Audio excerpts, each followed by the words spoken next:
Taste the Daily.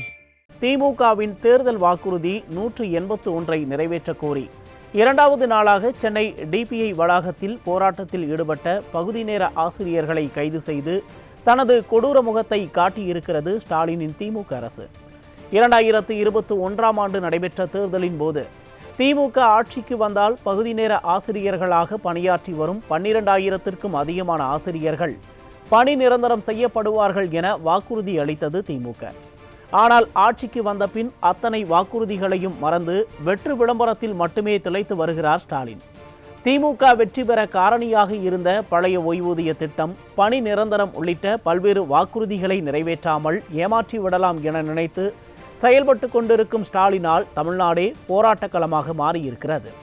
இந்த நிலையில் பணி நிரந்தரம் என்ற 181வது வாக்குறுதியை நிறைவேற்ற வலியுறுத்தி நுங்கம்பாக்கம் டிபிஐ வளாகத்திற்கு முன்பாக இரண்டாம் நாளாக முற்றுகை போராட்டத்தில் ஈடுபட்ட பகுதி நேர ஆசிரியர்கள் கைது செய்யப்பட்டுள்ளனர்.